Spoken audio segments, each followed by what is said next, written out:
여러분, 관용이라는 말을 들어보셨습니까?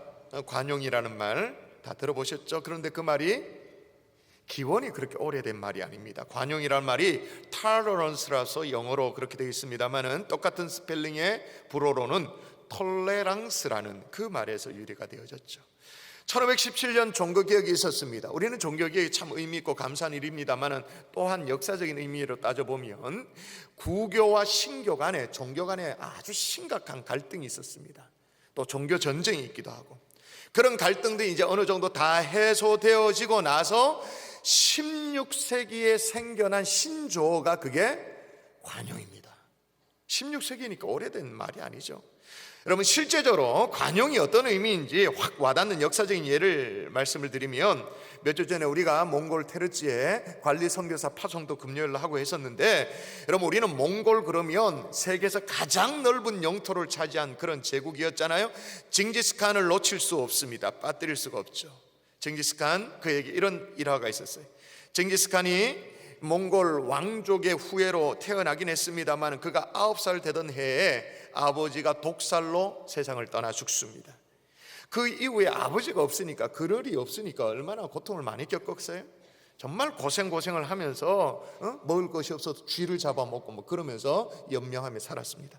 근데 그나마 다행했던 뭐냐면 아버지가 독살을 당하기 전에 자기의 배필을 짝지어 준 거예요. 그러니까 약혼녀가 있게 되어진 거예요. 독살을 당하기 전에 맺어준 보르테라는 여인이 있었는데 이 약혼녀가 있었던 것입니다. 그래서 다시 힘을 길러서 뭐 이렇게 뭐 지참금이라 그래야 될까, 이런 것들을 마련할 수 있도록 준비를 해가지고 9년이 지나서 그 약혼녀와 드디어 결혼을 하게 되어졌죠.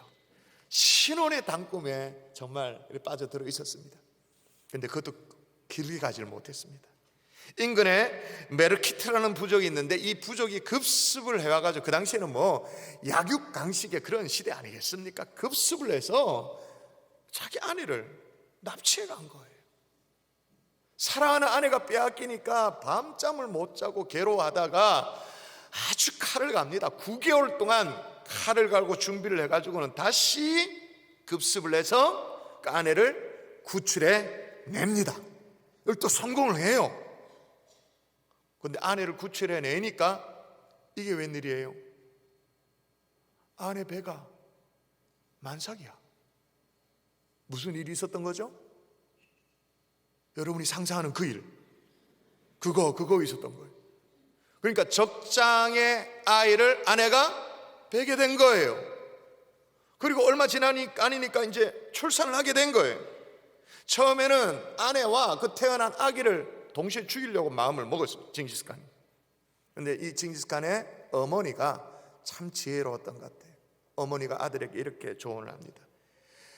적군의 포로가 되어서 돌아온 아내도 포용할 줄 모르면서 어찌 세상을 얻겠다고 하느냐?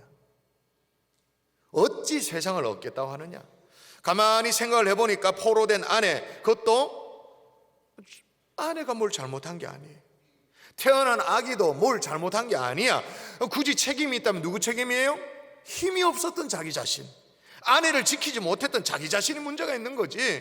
그래서 태어난 이 적장의 이 아이를 자신의 맏아들로 받아들입니다.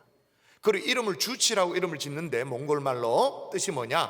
손님이라는, 손님처럼 온 아이라고 해서 손님이라고 이름을 짓고 맏아들로 인정을 합니다. 그리고 변함없이 아내를 사랑합니다. 그 아들 주치와 함께 이제 주치가 자라나잖아요. 세계 정복이 어떤 꿈을 이루는데 역사상 가장 넓은 제국을 이루게 되어지죠. 여러분, 역사상 넓은 제국을 통치했던 왕들 가운데 알렉산더 대왕 알죠? 알렉산더도요 한탄한 적이 있었잖아요. 더 이상 정복할 땅이 없다고 탄식하고 한탄한 적이 있었는데 알렉산더가 차지한 땅의 2배 가까운 제국이 징기스칸이 만든 제국인 거죠. 여러분, 이제 관용이라는 말이 어떤 의미인지 좀 이해가 되십니까? 그래서 성경이 이렇게 말합니다. 여러분, 빌립보서 4장 5절 같이 읽어볼까요? 시작. 너희 관용을 모든 사람에게 알가라. 주께서 가까우시니라. 할렐루야. 근데 여러분, 오늘 제가 얘기하고자 하는 이 관용은요, 성경이 말하는 이런 관용하고는 좀 달라요. 제가 말라고 하는 이 관용은 뭐냐? 모든 것을 다 수용해야 한다라는 이 관용 만능주의에 가까운 이런 얘기들, 그걸 오늘 좀 비판하고 싶어요. 여러분, 이전까지는 우리가 상대방의 태도와 어떤 행동, 가지고 있는 어떤 가치관, 이런 것들을 우리가 존중합니다. 상대방의 어떤 사상들을 존중해요. 존중하지만 상대방과 다른 나의 어떤 견해, 이런 부분에 있어서 이견을 버릴 필요는 없어요. 버릴 그런 이유도 없고 그냥 다른 거죠. 그렇게 하면 돼요. 근데 요즘 세상은 어떻게 되냐? 모든 종류의 신념들 있잖아요, 가치관들 있잖아요, 생활 방식, 그걸 다 받아들이라는 거예요. 받아들일 것을 요구당하고 있는, 그게 마치 진짜 관용인 것처럼. 그렇지 않으면 편협한 사람이 되어지는 거죠. 그래서 온갖 희한한 개념, 괴상한 행동, 그게 다 정상적인 것처럼 그렇게 인정받으려고 해요. 인정하라고 요구를 또 해요. TV나 매체들을 보면 이미 이 관용의 가치관이 굉장히 삐뚤어져 있다는 걸 느낄 수 있어요. 참 웃기죠? 여러분, 동성애 코드가 TV에 나오는데 사극에서 동성애 코드가 나와. 내가 그걸 보면 열받아가지고, 아니 이게 맥락이 좀 맞으면 모르겠는데 어떻게 도포자를 입고 사극에서 거기에서 동성애 코드까지 집어넣는 걸 보면요, 도대체 국민을 바보로 하나 싶은 게, 시청자들 진짜 이거 바보로 여기고 있는가? 화가 날 지경이에요. 자신의 어떤 사상을, 소신을 고수하면, 어떤 사안에 어떤 비판적인 입장을 취하면, 요즘 어떤 세대예요? 혐오라고 몰아갑니다.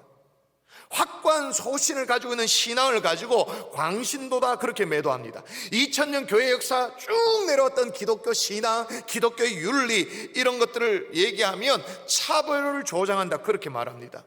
저는 이런 게 관용이냐? 아니죠. 또 다른 폭력이죠. 이거는 관용이 아니에요. 여러분, 또한 이런 관용을 정말로 조심해야 되는 거예요. 왜 그러냐?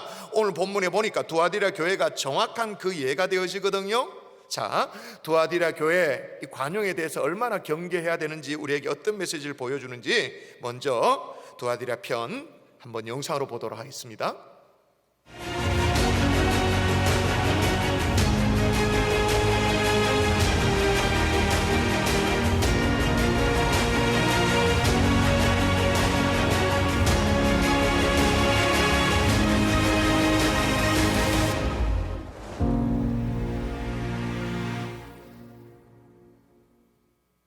네 번째 교회, 두아디라 교회에 저희들이 도착했습니다. 두아디라 교회는 소아시아 7교회 가운데 가장 작은 도시에 자리 잡았다고 합니다. 지금 또 이렇게 주변을 보면 우리가 앞서 있었던 이즈미르나 이런 거에 비하면 작은 도시라고 느껴질 겁니다. 그럼에도 불구하고 이곳에는 기능공, 숭늉공들이 굉장히 많은 도시였다고 해요. 그러니까 블루칼라들의 도시라고 말할 수 있겠죠. 그래서 예를 들면 구리세공이라든지 염색업이 발달했는데, 대표적인 예로 사도 바울의 동역자로 말할 수 있는, 바울이 빌립보에서 사역했을 때 만났던 루디아가 이곳 출신의 자주장사였다는 걸 봐도 이곳에는 상업이 발달한 여러 가지가 있었다 생각되어집니다. 근데 문제는 이 숭늉공들이 길드에 가입을 해야 되는 거죠. 다른 말로 말해서 이제 상인 조합에 가입을 해야 상업 활동도 할 수 있는데, 문제는 뭐냐면 이런 상황이 두아디라에 있는 그리스도인들에게는 딜레마였던 거예요. 길드에 가입을 하면 일설에 의하면 가입 조건이 로마 황제를 주로 고백하는 것이 가입 조건이었다라는 얘기도 있습니다. 그리고 이 길드의 조합 어떤 모임의 마지막 행사는 뭐냐? 신전 행사. 이방신들에게 제물을 바치고 그리고 음행도 있고 뒤풀이가 그렇게 되어지는 거죠. 길드의 조합에 가입을 하지 않고 이런 상업 행위를 하고 내 사업을 하고 한다는 것, 한마디로 왕따를 자처하는 것, 그런 속에서 살아남기가 참 어렵겠죠. 근데 또 문제는 뭐냐면 두아디라 교회 성도들 가운데 이세벨이라고 표현되어지는 꽤나 교회 안에 영향력 있는 여성도가 있었던 거죠. 이 여성도로 인해서 교회는 이제는 정말 돌이킬 수 없는 그런 길로 접어들게 되는데, 주장이 뭐냐? 길드에 가입하기 위해서 황제 숭배는 괜찮다. 먹고 사는 문제니까 그게 뭐 큰 문제가 되느냐. 우리식으로 표현하면 뭐 그렇게 먹고 살기 위해서 살아보려고 하는 건데 주님이 뭐라고 하시겠느냐라는 이 주장에 설득이 되어지는 거예요. 근데 더 안타깝게도 지금은 없는 거죠. 돌기둥 하나 이렇게 제대로 남겨져 있지 않는 그런 모습으로 있게 되어지. 불꽃 같은 눈으로 보시는 주님, 이 말씀을 우리에게 경계로 삼을 수 있기를 바랍니다. 두아디라 교회에 보내는 말씀, 요한계시록 2장 18절에서 29절 말씀.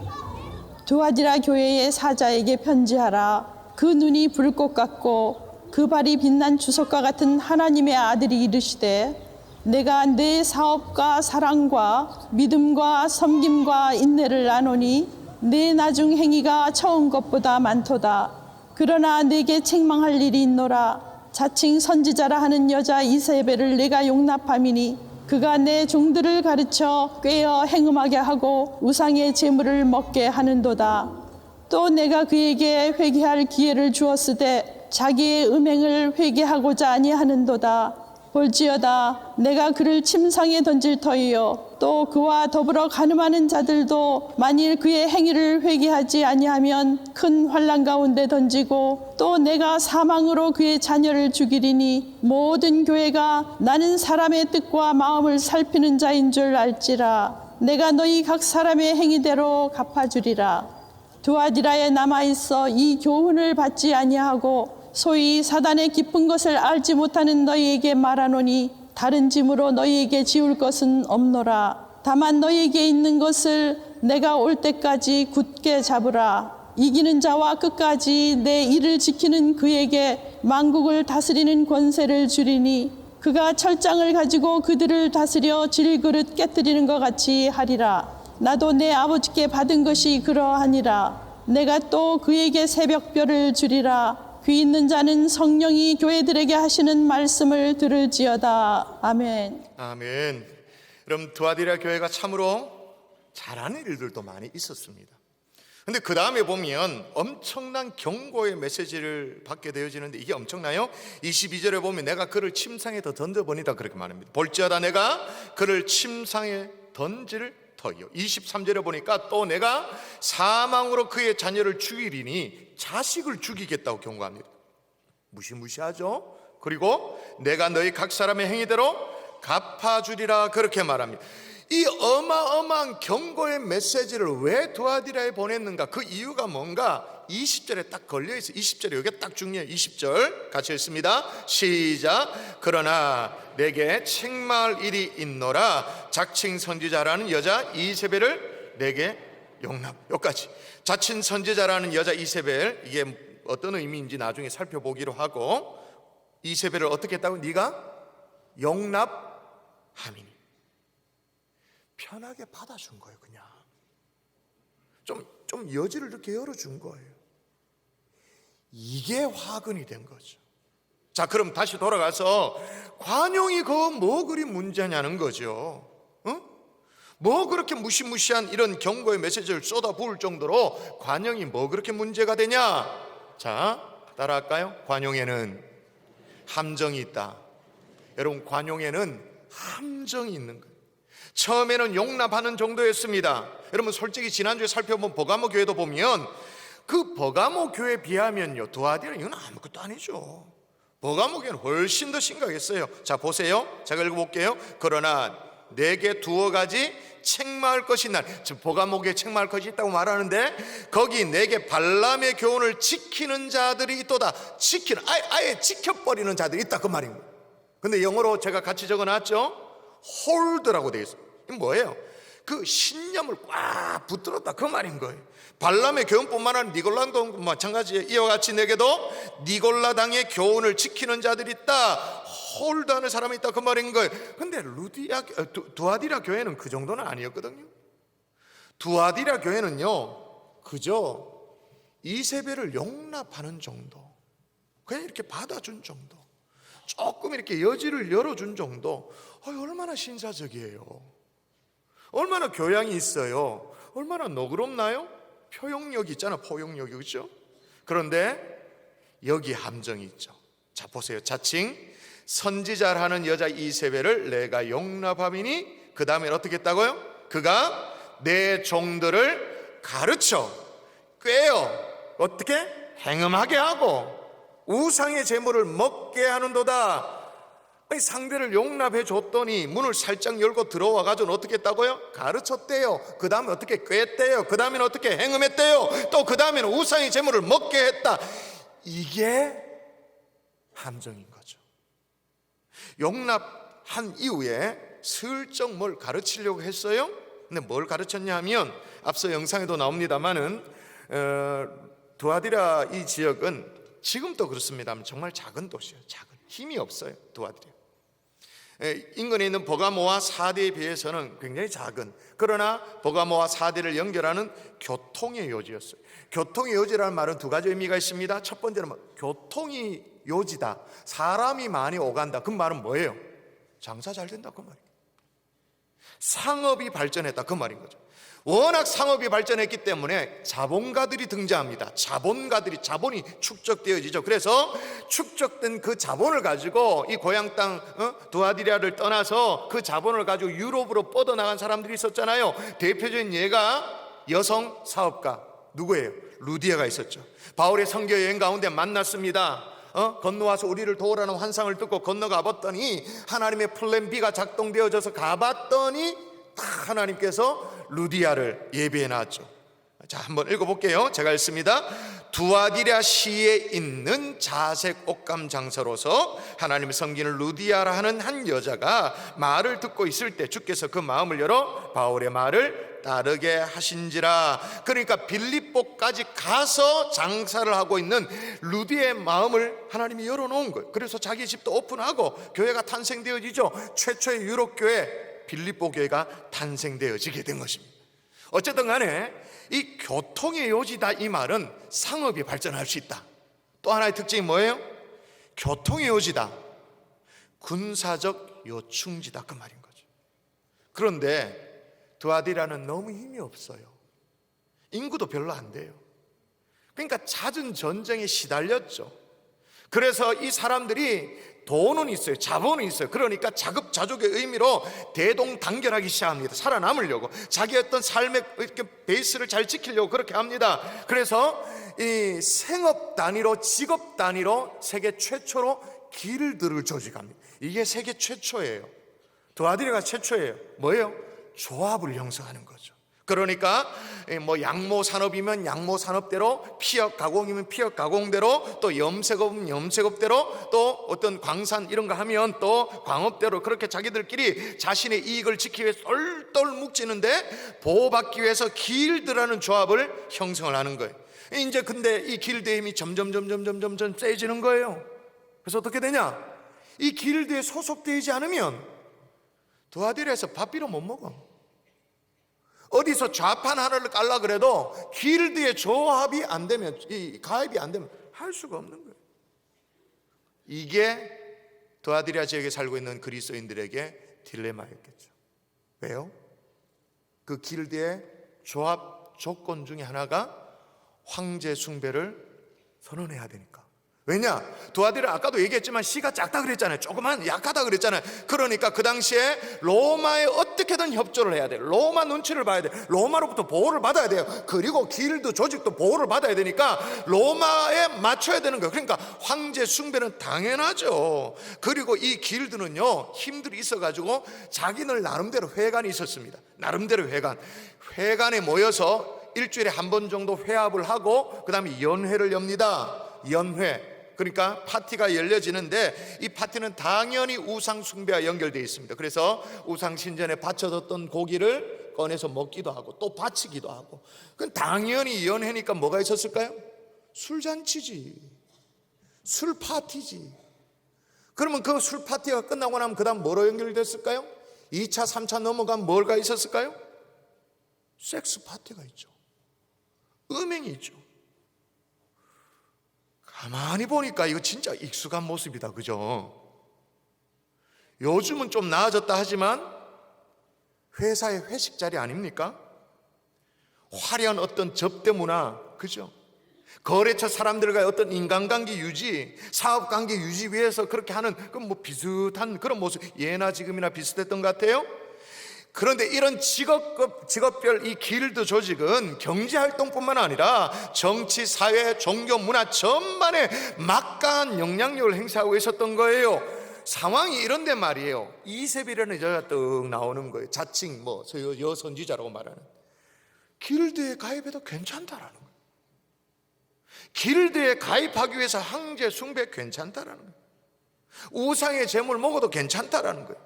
그리고 또 뭐 함께 행음하고 음란 그 정도 괜찮다고 얘기를 하는 거예요. 만일 이 얘기를 말이에요, 저 밖에 교회 밖에서 이 얘기를 해 들어온다면 순교를 각오하는 마음으로라도 그걸 막아냈겠죠. 그렇게 막아냈을 거예요. 근데 그 교회 밖에 있는 여자가 아니야. 교회 안에 있는 여전도의 회장쯤 되어지는 이 이세벨이 그렇게 얘기하는 거예요.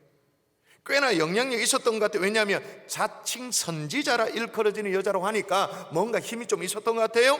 내부에서 이러니 그냥 내비둔 거예요.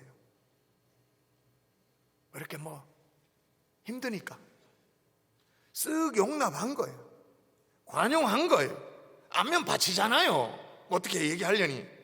그랬더니 어떻게 되었다고요? 자칭 선지자라는 여자 이세벨을 내가 용납함이니 그가 내 종들을 가르쳤게요. 내 종, 하나님의 종, 내 백성을 어떻게 해요? 가르쳐 꿰었다, 그렇게 말합니다. 이 꿰다라는 말은 요한계시록이 아주 독특한 단어거든요. 자, 어떨 때 꿰다라는 말을 쓰는지 여러분 읽어볼까요? 자, 같이 읽습니다. 시작. 큰 용이 내쫓기니 옛뱀 곧 마귀라고도 하고 사단이라고도 하며 온 천하를 꿰는 자라. 그 꿰는 걸 얘기하는 거예요. 하나님을 배반하도록 하고 유혹하도록 하는 이 사단의 행위와 똑같이 이세벨이 그렇게 했다, 그 말인 거예요. 그 다음에는요, 마수에 딱 걸려드니까 그 다음은 너무나도 쉽죠. 당연해요. 다시 제가 쭉 읽어볼게요. 이세벨을 내가 용납함이니 그가 내 종들을 가르쳐 꿰어 행음하게 하고 우상의 제물을 먹게 하는도다. 여러분, 이 관용의 함정에 빠져들지 않기를 주 예수 이름으로 축원합니다. 축원합니다. 여러분, 세상이 우리에게 무례하게 어떤 요구하는 관용 만능주의, 그거 다 받아들여야 된다는 그거 막아내야 되죠. 성경에 위배되는 관용 우리는 할 수 없습니다. 근데 더 나아가서 교회 내부에, 아니 우리 식구인데 분명히 교회 방침이 있는데도 아니래. 교회 지도자, 하나님이 세우신 지도자, 목사님의 가르침이 있는데도, 성경의 가르침이 있는데도 은근히 자기 주장을 해요. 괜찮다고 말해요. 아니라고 말해요. 이게 이제 안면이 받치니까 안 들어줄 수는 없고, 이걸 듣고 있자니 이건 참 속도 아니고 이거 아닌 것 같고, 오랜 관계가 있으니까 그걸 또 무시 못하겠고, 거기다가 직분자예요. 오늘 이세벨처럼 자칭 선지자라고 직분자가 이런 또 주장을 하니, 그러니 그걸 그냥 내비두는 선에서 그냥 두면 어떻게 된다고요? 그가 내 종을 가르쳐 꿰어 이제 도를 넘어서는 거죠. 선을 넘게 되어지는 거예요. 행음하게 하고 우상의 제물을 먹게 하는다다. 그러고도 괜찮다라고 또 암시를 주는, 가르침을 주는 거예요. 여러분, 관용의 함정에 걸려 넘어지지 않기를 주의 이름으로 축원합니다. 정말로 축원합니다. 그럼 어쩌면 좋죠? 따라하십시다. 불꽃 같은 눈으로 분별해야 한다. 불꽃 같은 눈으로 분별해야 하는 거예요. 여러분, 이런 상황 속에 두아디라 교회 말씀하시는 주님의 모습을 우리는 놓칠 수가 없어요. 주님의 모습이 어떻게 나와 있습니까? 두아디라 교회 사자에게 편지하라. 그 눈이 불꽃 같고 그 발이 빛난 주석과 같은 하나님의 아들이 이르시되. 여러분, 이 얘기로 왜 두아디라 교회 얘기하셨을까? 이게 무슨 말일까요? 우리는 뭔 말인지 잘 몰라요. 불꽃 같은 눈이 뭔지, 주석같이 빛난 발이 뭔지를 잘 몰라요. 근데 이건 뭐가 똑같냐면 두아디라 지역에 살고 있는 모든 사람이라면 다 알아듣는 얘기예요. 마치 뭐가 똑같냐? 경산에 살고 있는 사람의 영대 얘기하는 것과 똑같아. 그걸 뭐 모르겠, 영대 어딘지 모르겠, 다 알지. 여러분, 두아디라 지역에는 주석 광산이 있었어요. 주석 광산. 주석 아시죠? 주석. 인류가 추출해서 분리해서 쓰기 시작한 금속 중에 제일 첫 번째가 납이고 두 번째가 주석인데, 여러분 이 주석과 구리가 또 합해지면 청동이라는 게 되어지죠. 그래서 우리가 알고 있는 것처럼 인류 역사 가운데 구석기 시대, 신석기 시대, 청동기 시대, 철기 시대, 이 청동이 거기에 해당되는 거죠. 광화문이 이순신 장군 동상 청동이잖아요. 그런 주석을 얻어내기 위해서 두아디라 이 지역에는 뭐가 많이 있었을까요? 대장간이 많았죠. 대장간이 있으면 뭐가 또 많을까요? 풀무질. 지금 주님이 이 얘기를 하고 있는 거예요. 당시 두아디라 지방에 살고 있는 사람은 뭔 말인지 금방 다 알아들을 수 있는 말로 마치 벌겋게 달라오른 그런 풀무질, 그 풀무질로 말미암아 광석에서 광물을 추출해내듯이 순도를 올리라는 거예요. 구별해내라는 거예요. 분별해내라는 거예요. 불꽃 같은 눈으로 보시는 주님 앞에 이 불꽃 같은 이 풀무질로 자칭 선지자라고 얘기하는 이세벨 어떻게 하라는 거예요? 솎아내라는 거예요. 분리해내라는 거예요. 자, 그러면 이 시점에서 생각해 보십시다. 두아디라 교회 왜 말도 안 되는 이 이세벨의 가르침을 관용하고 용납하고 받아줬을까요? 왜 그랬을까요? 자, 왜 그랬을까요? 그 가르침의 핵심이 뭐였죠? 만일에 이 이세벨이라는 여자가 말이에요, 처음부터 그냥 막 대놓고 행음해도 괜찮다 뭐 그랬으면 택도 아니지, 그죠? 그냥 우상의 제물 그거 먹어도 괜찮다 그렇게 말했으면 이거는 뭐 씨도 안 먹히는 얘기죠, 교회 안에서. 근데 첫 얘기가 뭐냐? 묻잖아. 먹고는 살아야 될까 아이가. 길드에 가입을 해야 안 되겠나? 그래서 황제 숭배도 괜찮다. 하나님이 봐주실 기다. 언제나 뭐와 관련돼 있어요? 이해관계와 딱 걸려 있는 거죠. 돈 되면 괜찮다라는 거예요. 돈 되면, 이 돈이 되면 괜찮다 그 말입니다. 여러분 오늘날 이 시간에 이 땅에 수많은 기독 청년들이 말이에요, 신천지인지도 알면서도 신천지 알바를 해요. 이상하잖아요. 안 믿는 사람이면 모르겠는데 기독 청년들이 신천지 알바이면서 알고도 해요. 왜 하냐? 학비가 되니까, 용돈이 되니까, 시급 더 많이 주니까. 이런 상황 속에 야고보서에 보면 진짜 관용이 뭔지를 설명합니다. 한번 같이 읽도록 하십시다. 같이 읽습니다. 시작. 오직 위로부터 난 지혜는 첫째 성결하고 그 다음에 화평하고 관용. 성경이 말하는 진짜 관용, 진짜 바른 관용은 그냥 좋은 게 좋다는 게 아니에요. 그냥 좋게 가자 그게 아니고 오직이라고 말합니다. 오직 위로부터 난 지혜로 말미암는 관용, 이게 바른 관용이라는 거예요. 시대 흐름이 그렇다는 게 아니에요. 시류를 따르자는 게 아니에요. 이해관계에 의한 것도 아니라는 거예요. 돈 된다고 다 좋다는 게 아니라는 거예요. 순서를 보십시오. 오직 지혜는 위로부터 난 것인데 첫째는 성결, 다음에 화평, 그리고 관용. 성결이 앞에 있는 거예요. 성결이. 그리고 관용인 거예요. 여러분 우리가 4주 전에 에베소 교회를 살펴봤습니다. 에베소 교회 어떤 특징이 있었습니까? 진리를 지키려고, 이단들로부터 진리를 수호하려고, 진리를 지키려고 그렇게 애를 쓰다 보니 사람들이 딱딱해졌어요. 굳어졌어요. 마음이 굳어졌어요. 그래서 어떤 사람이 있으면 이 사람이 이단이 아닌가 그것부터 분석을 해야 되니까 처음 사랑을 잃어버렸다라고 책망을 받게 되어졌죠. 그런데 두아디라 교회는 정반대예요. 사람을 안 잃으려고, 사람을 잃어버리지 않으려고 하다가 뭘 잃어버린 거예요? 진리를 잃어버린 거예요. 관계를 안 깨뜨리려고 하다 보니 오히려 진리를 잃어버린 거예요.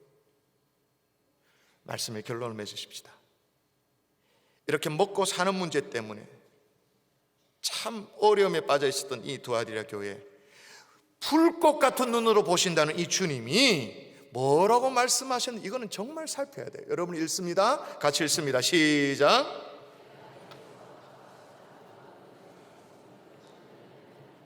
여러분, 우리 주님 뭘 안다라고 말합니다. 근데 뭘 안다고 말하냐? 제일 먼저 말씀하시는 게 뭐예요? 사랑이 아니에요. 믿음이 아니에요. 섬김도 아니에요. 인내도 아니에요. 제일 먼저 안다라고 말한 게 뭐예요? 내가 네 사업을 한다. 아니 믿음의 백성들에게, 그리고 또 반모섬에 갇혀 있었던 요한을 통해서 계시로 주신 말씀이라면 제일 먼저 안다라고 말하면 내가 네 믿음을 안다, 신앙을 안다, 헌신을 안다, 뭐 그래야 될 거 아니에요. 그런데 두아디라 교회만큼은 내가 네 사업을 한다. 먹고 살라고 고생하는 거 안다, 그 말이에요. 주일 성수하려고 가게 문 닫고 참 애쓰고 있는 거, 그거 알고 있다, 그 말이에요. 길드에 가입을 해야 되나 말아야 되나 정말 마음 졸이고 있는 그 네 사업을 안다라고 말씀하시는 거예요. 여러분, 우리 주님 우리의 고민과 우리의 갈등 다 알고 계시는 줄 믿습니다. 여러분, 우리는 우리의 먹고 사는 문제 이것 때문에 고민하고 있는데, 정말 우리 주님은 우리의 관심에도 관심을 기울이면서 뭐라고 말씀하시냐면, 이 먹고 사는 문제로 전전긍긍하는 우리에게 이기는 자에게 어떻게 하신다고 말하냐? 같이 마지막으로 읽을까요? 시작. 이기는 자와 끝까지 내 일을 지키는 그에게 만국을 다스리는 권세를 주리니. 먹고 사는 정도가 아니고 뭐예요? 만국을 다스리는 권세를 주겠다고 약속하고 있는 거예요. 이거 정말로 믿음으로 바라는 하나님의 종들 될 수 있기를 주 예수의 이름으로 축원합니다. 축원합니다.